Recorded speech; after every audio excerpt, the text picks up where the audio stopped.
Hallelujah, जय मसीह की, praise the Lord. आज का दिन मुबारक है, यहोवा ने बनाया है, हम आनंदित रहें और हम परमेश्वर के जीवित वचन के द्वारा उनकी इच्छा को जानें और उस पर चलें।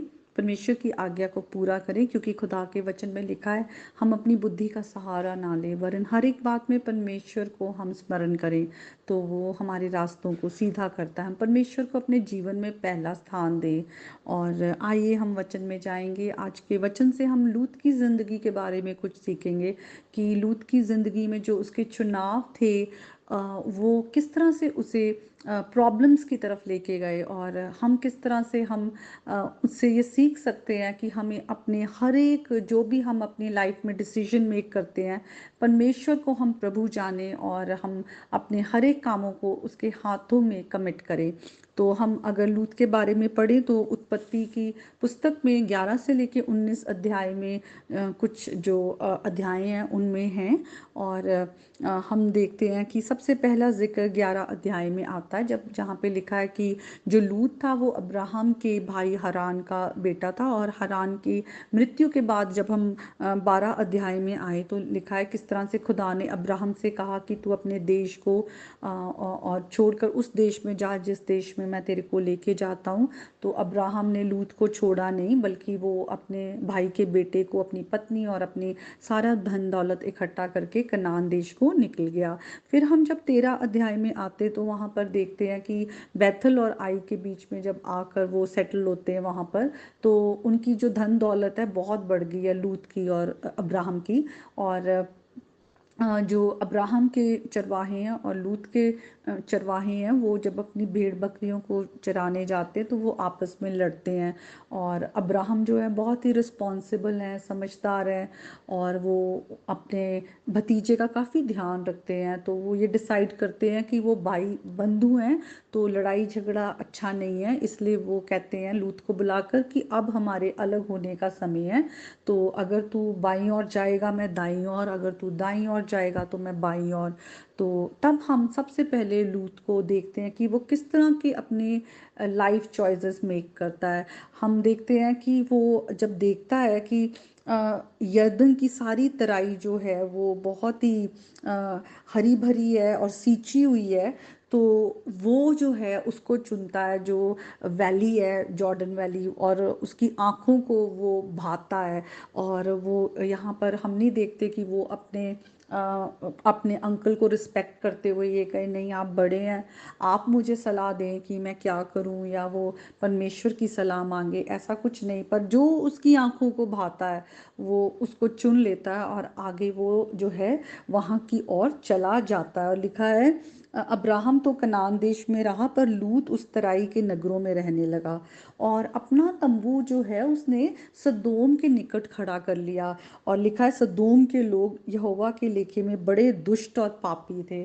तो हम देखते हैं किस तरह से जो सदोम के लोग थे, आगे के चैप्टर में लिखा है वो होमोसेक्सुअल थे, और बहुत ही बुरा पाप जो खुदा की नज़रों में घृणित है, और उसके कारण उन पर न्याय भी आता है, खुदा का गुस्सा आता है। तो लूत यहाँ पे जरा भी केयरफुल नहीं रहते कि जहाँ कि मैं अपनी फैमिली को लेकर एक ऐसे नगर की ओर बढ़ रहा हूँ जो पाप में पूरी तरह से डूबा हुआ है, उसका मेरी फैमिली पर या मेरी वाइफ, मेरी बेटियों पर क्या असर होगा। Being the head of the family, ये बहुत एक रिस्पॉन्सिबल बात है कि जो हेड ऑफ द फैमिली है वो अपने जो डिसीजन है वो बहुत ही वाइजली ले और खुदा के हाथों में दे, क्योंकि अल्टीमेटली जो खुदा है वो हमारे घर के मुख्य हैं। तो हम अपने मुख्य की ओर देखें, इसीलिए बोला गया है कि जो पति है उसका सर जो है वो मसीह है, पत्नी का सर जो है वो पति है। और किस तरह से जो बच्चे हैं उन्हें जो है अपने माँ बाप की आज्ञा मानना है। अल्टीमेटली हर कोई जो है खुदा के आगे सबमिट करता है। इसका मतलब खुदा जो है वही हमारे घर के मुख्य हैं, इसलिए अपने घर का जो सारा जो भी हम डिसीजन लेते हैं उन्हें प्रभु के हाथों में देना बहुत ज़रूरी है, और घर के जो मुख्य है उसके लिए सबसे ज़्यादा ज़रूरी है। लेकिन यहाँ पे लूत ऐसा नहीं करता, और वो अपने गलत डिसीजन के कारण एक पाप की नगरी में जाकर रहना शुरू शुरू कर देता है।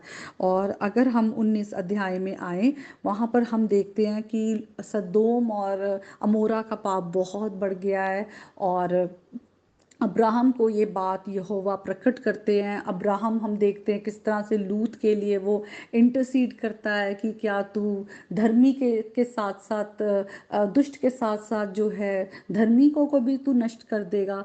तो जब वो लूत के लिए चिंता दिखाता है तो यहोवा जो है वो लूत पर जो है दया करते हैं, दया आती है। और हम देखते हैं कि जो दो दूत खुदा सदोम में भेजते हैं लूत के पास, और वहाँ पर लूत जो है वो नगर के जो गेट है वहाँ पर वो बैठा हुआ है और फाटक पर। और तब वहाँ पर जब दो दूत आते हैं तो लूत जो है उन्हें अपने घर आने के लिए निमंत्रण देता है, और वो फिर उसके घर में जाते हैं। और जब वो उनकी वहाँ पर उनकी सारी जो है हॉस्पिटैलिटी करने के बाद जब वो सोने जा रहे हैं तो देखते हैं कि सदोम के जो लोग हैं वहाँ पर आ जाते हैं, सारे पुरुष, चाहे वो बूढ़े थे, चाहे वो लिखा हुआ है जवानों से लेकर बूढ़े तक, सबके सब लोग आकर लूत के घर को घेर लेते हैं।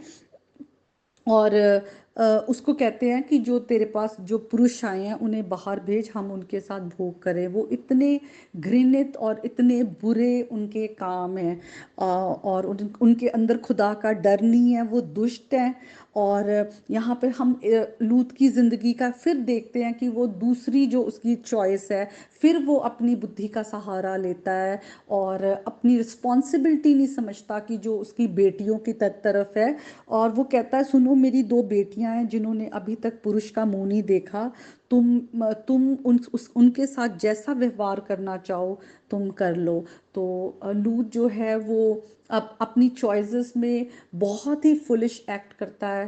पहले भी जब वो सदोम को चुनता है वहाँ रहने के लिए, अपने को, अपने फैमिली को वो प्रॉब्लम में डालता है। और फिर यहाँ पर वो अपनी बेटियों को वो आगे कर रहा है उन दुष्ट लोगों के लिए। लेकिन वो लोग जो हैं वो उस पर और ज़्यादा गुस्से में आ जाते हैं, और तब जो दो दूत आए हैं वो उसको बचाते हैं। और फिर हम देखते हैं कि किस तरह से जब सुबह होती है तो वो जो दूत हैं वो उसे कहते हैं हमें जल्दी जल्दी यहाँ से निकलना है। और अपने जो सन इन लॉज को भी जब वो कहता है तो वो भी उसका मजाक उड़ाते हैं। और यहाँ तक ये भी लिखा हुआ है कि जब जो दूत हैं वो लूत से भी कहते हैं कि वो फुर्ती करे, तो लिखा है वो विलन करता रहा।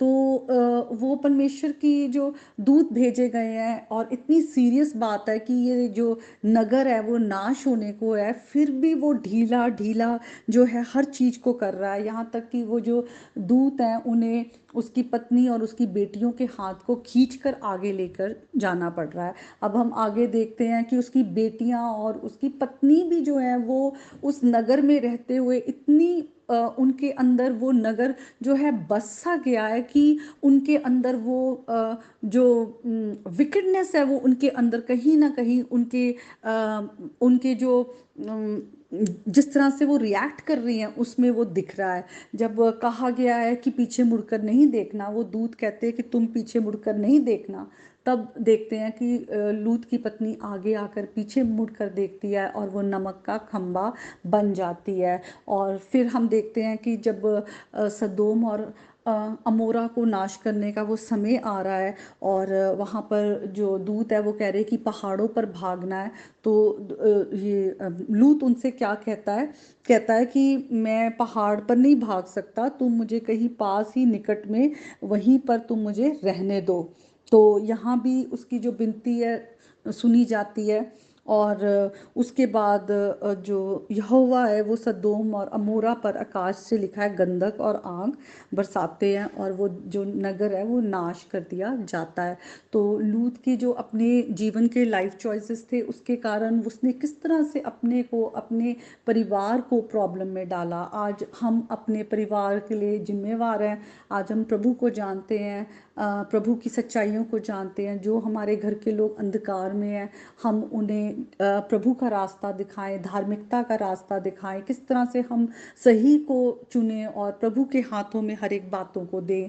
और ये भी ज़रूरी है कि घर के मुखिया की बड़ी ज़िम्मेवारी है, तो हम खुदा से प्रार्थना करें कि वो हमें बुद्धि दें, उनका डर हमारे अंदर आए, प्रभु यीशु के नाम में।